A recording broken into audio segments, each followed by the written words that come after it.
Welcome into the PFF NFL Daily. Today, we've got some playoffs to talk about, Sam. Let's break down the NFC playoff picture because we already had the number one seed locked in, but the rest of the playoffs are now ready to go. So we know the Packers are number one. Tampa Bay Bucks get the number two seed. They're hosting the Philadelphia Eagles. You get the Cowboys at the three seed against the San Francisco 49ers. Old school classic.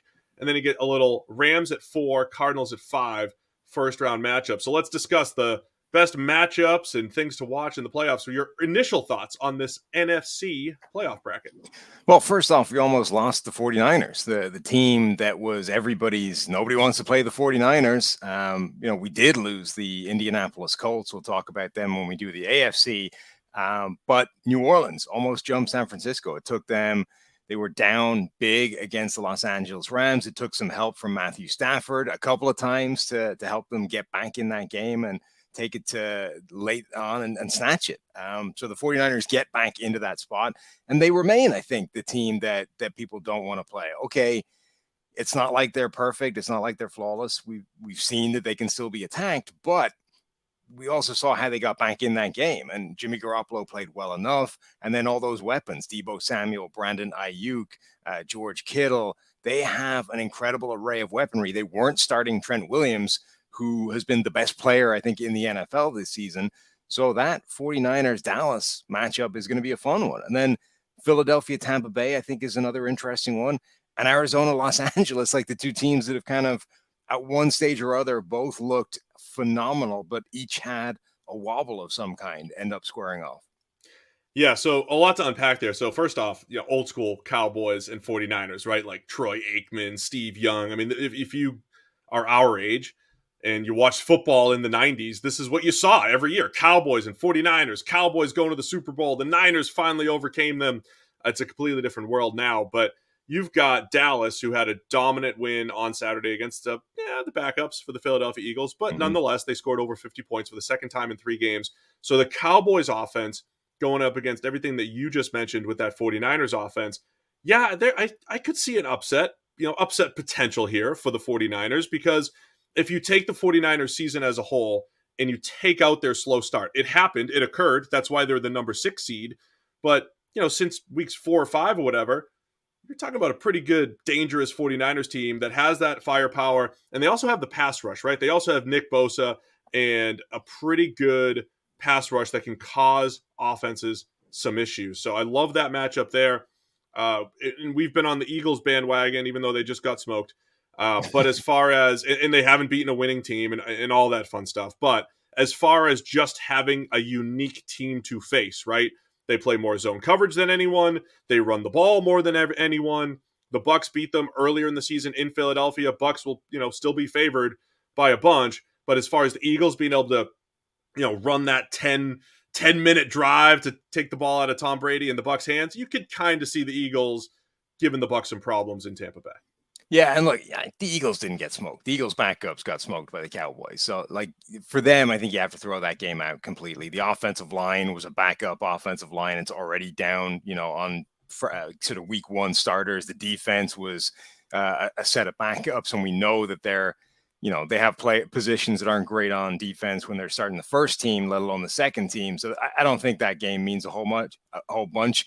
Where it becomes really interesting, though, is that Tampa Bay is like the one team in the NFC that has a really strong, powerful run defense. Newly minted, re-signed Vita Vea with his monster contract as the anchor in the middle. Like they're the one team that can actually hope to go toe-to-toe with that Philadelphia offensive line and, stuff them.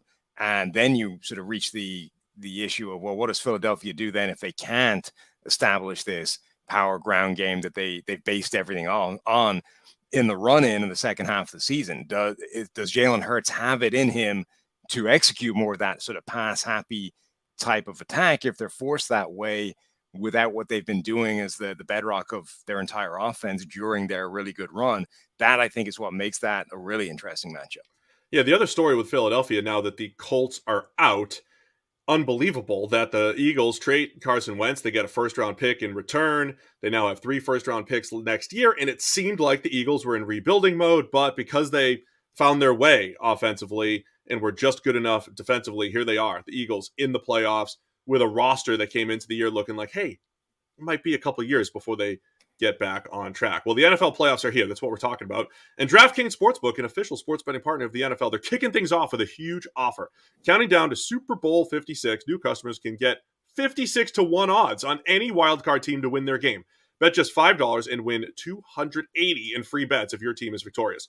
If Sportsbook isn't yet available in your state, you still have something to play for this wild card weekend. Everyone can play for huge cash prizes with DraftKings daily fantasy football contests. And DraftKings is giving all new customers a free shot at millions of dollars in total prizes with their first deposit. So download the DraftKings Sportsbook app now. Use promo code PFF and get 56 to 1 odds on any NFL team. Bet just $5 and win $280 in free bets if your team wins. It's promo code PFF this wildcard weekend at DraftKings Sportsbook, an official sports betting partner of the NFL. Must be 21 or older. New Jersey, Indiana, Pennsylvania only. New customers only. Minimum $5 deposit. $1 wager required. One per customer. Restrictions apply. See DraftKings.com/sports for details. Gambling problem? Call 1-800-GAMBLER. Now, this Rams-Cardinals matchup, the reason why we're here is because the Rams get up 17-0. They blow a 17-point lead against the 49ers. Matthew Stafford looks like he's just got that fourth quarter magic again. Leads the, they get the lead in the fourth quarter and then give it up again to the Niners and lose in overtime. Matthew Stafford with a game-ending interception. So you've got the Rams, who've been very good this year, but up and down. And then the Cardinals, they lose to the Seahawks to finish the season. Another team just beat the Cowboys, lose to the Seahawks. They're up and down, but it's an awesome NFC West matchup that we're going to get to see for the third time. Yeah, and they split the series, right? The Arizona Cardinals won one of those matchups, and the Los Angeles Rams won the second one. And yeah, both these two teams, I think, have looked like the best team in the division, like a legitimate Super Bowl contender for a period. And then each one of them has started to wobble, or cracks have started to show. And a lot of it actually has been in the same place. Like Kyler Murray hasn't played as well since he came back from injury, though he's been okay the last couple of weeks. And Matthew Stafford has regressed into like full Detroit Lions Matthew Stafford. Like he obviously has had better results because he's on a better team, but Stafford right now, his PFF grade is basically where it's always been in Detroit. His turnover-worthy play rate for the season is actually higher than his career baseline with the Lions. He's obviously capable of making special plays, but the Rams are not going to win playoff games if Stafford puts the ball in harm's way multiple times a game, which he's been doing for a while now. That guy's got 4 games this season with 3 or more turnover-worthy plays. And as much as he does open up the Rams offense and kind of put more things on the table than Jared Goff did, not enough to offset that volume of mistakes. Now, Stafford is good and talented enough that he could absolutely go on a run of 4 games where he doesn't put the ball in harm's way. But if he does, like, that's a lot to overcome. He's also coming off a year, though, where the big-time throws have been there. I mean, he was cooking early in the game, 41 total touchdowns during the regular season. All these numbers get inflated. You get the extra game. They seem better. But 41 touchdowns, second in the NFL. So, man, I don't know what to make of this, right? You've got when the Rams felt like they were the best team in the NFL, the Cardinals beat them. So then it was like, oh, the Cardinals are the team. And then the Rams came back and beat them in the second matchup. So you don't know what you're going to get here. So I'm loving the NFC. I think all these 3 games could be excellent. The other piece of this is the Packers, right? So most likely, unless you see an upset by the 49ers or the Eagles, you're probably going to see the Packers facing the winner of this Rams-Cardinals game, which both rematches, the Rams lost in Green Bay, and then Green Bay went to Arizona and beat them as well. And then we'd have to wait till the NFC Championship. If you want to see Mike McCarthy go back to Green Bay and face Aaron Rodgers, it would have to be in the NFC Championship. Thought we might see it in the second round, but that could be a couple games away, which would be quite the storyline. And Green Bay has finally started to get those reinforcements back, right? Week 18 was David Bakhtiari's first game back in the lineup. They are finally starting to get those guys back, and they've got an extra week to get healthy with that bye. Green Bay should be a better team in the playoffs than they've been in the regular season, and they've been the best team in the NFC in the regular season. So I think they justifiably are the team to beat, and whoever wants to make that Super Bowl is going to have to plot a route through Lambeau.